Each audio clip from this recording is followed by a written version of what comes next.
Alors, les conférences qu'on organise, c'est toujours pour partager les expériences vécues et de comprendre et d'apprendre l'un de l'autre. Aujourd'hui, on est pratiquement deuxième année après le Covid. Donc, chaque aéroport ici en Afrique a son expérience de résilier après le Covid et de récupérer son trafic. Donc, le premier résultat qu'on attend, de comprendre comment les aéroports de l'Afrique ils ont vécu leur période post-Covid.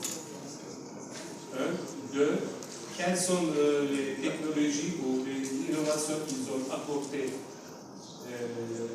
pour résilier ce problème. Parce qu'on apprend beaucoup avec les problèmes qu'on voit.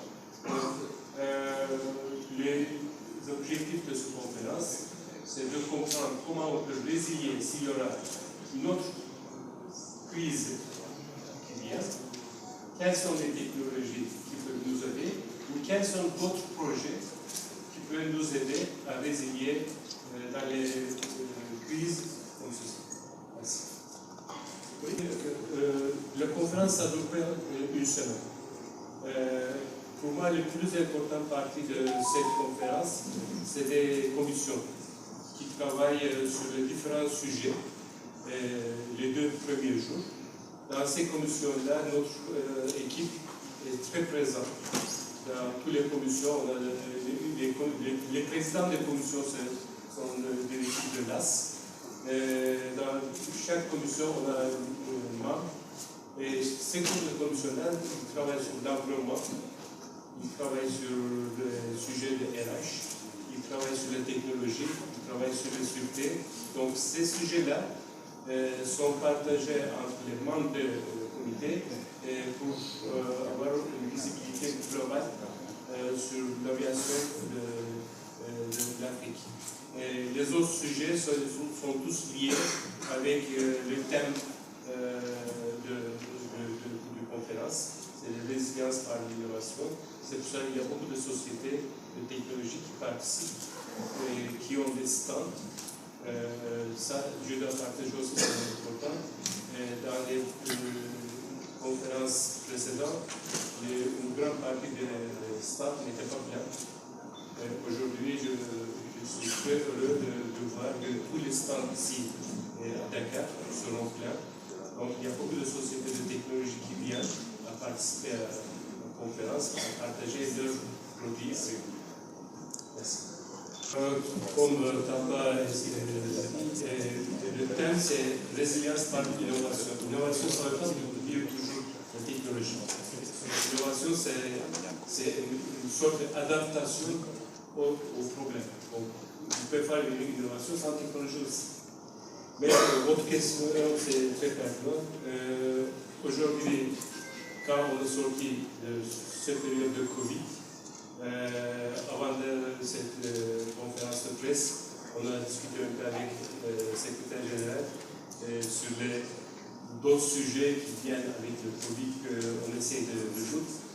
C'est très important le support des États. Parce que sans avoir le support de l'État, des problèmes comme Covid, c'est pas facile à résister.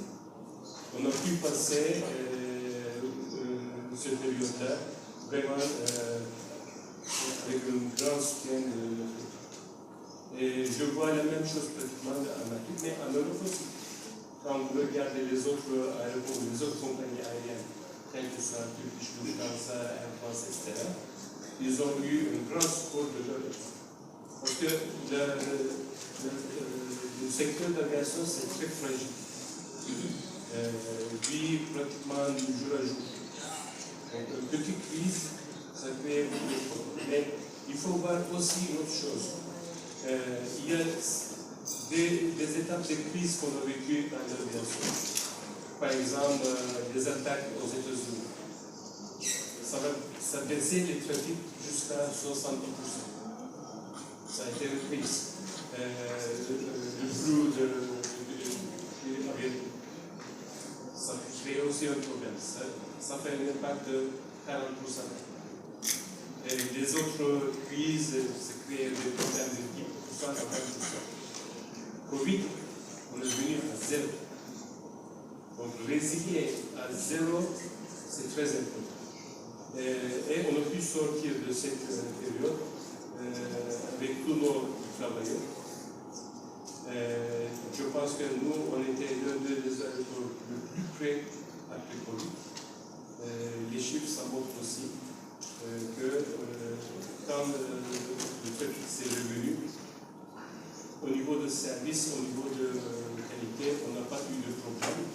Preuve, notre aéroport l'année passée est élu le meilleur aéroport de l'Afrique et l'aéroport le plus propre et l'aéroport le plus agréable. Donc Dakar était prêt juste après le Covid pour reprendre le